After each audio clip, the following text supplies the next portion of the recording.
Did you ever wonder what would happen if Mushu and the genie did a fusion dance?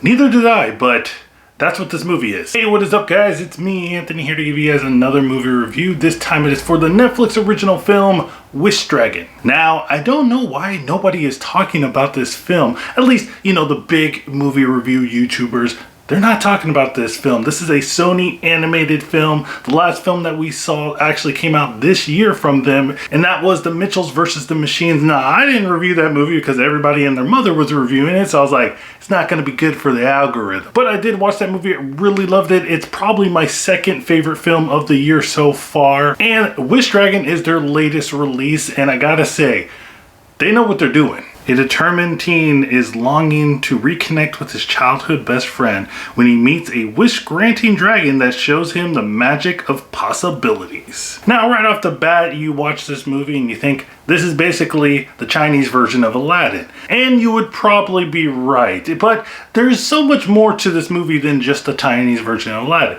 Does the dragon pretty much copy, or at least attempt to copy, like the mannerisms from the genie, Robin Williams genie?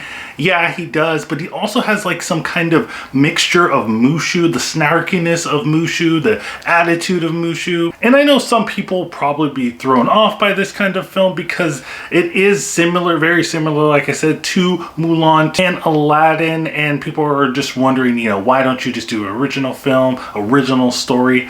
I don't mind when you do stories that are very similar to something that we've heard before, if you do it right, and Wish Dragon does that very well. And the main thing that sets this movie away from the other films that are very similar to it is the character. The focus on character in this film is downright amazing. I felt connected to these characters. I wanted to know more about these characters. I felt I was part of the family. There's lots of scenes in here where they have a group of people, all the tenants in the apartment. They all come together and they all talk to each other like they're one big family. They come over for each other and have dinner.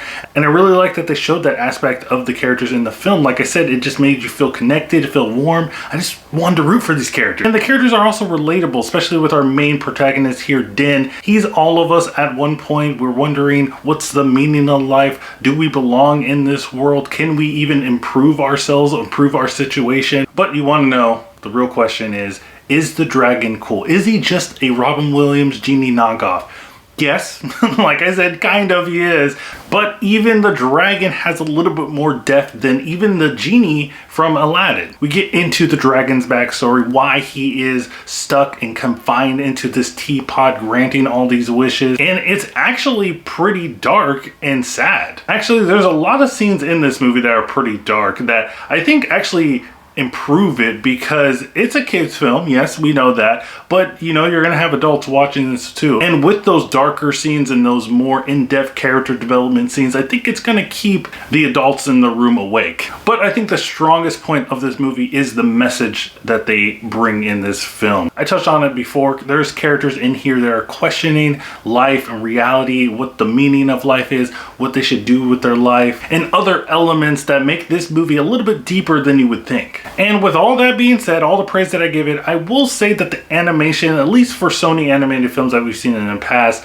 it's kind of lacking in that department. I know we're like kind of spoiled with like Pixar and DreamWorks and other animated studios, Linkara and stuff. All those studios make really great, beautiful animation. And then this, I'm not saying this one's bad, it's just not up to the standards for me. So I guess that's just a little nitpick. Also, something that I would see other people get a little bit annoyed or thrown off by is that this is a story, like I said, that has been told before. So you kind of predict what's going to happen at the end. But I will say that there is a little bit of twists here and there that kind of keep it fresh and unique. But overall, guys, I think this is a really good film. This is like the definition of a family-friendly film. There's stuff here for adults. There's stuff here for the kids. And I think you'll really enjoy it. But guys, let me know what you think of Wish Dragon in the comments down below. Did you like it? Did you hate it? Did you think that this was basically a Aladdin ripoff? I don't think so, but hey, you probably do. Don't forget to check out my Twitter so you can stay up to date with my channel. And remember, guys, keep watching movies.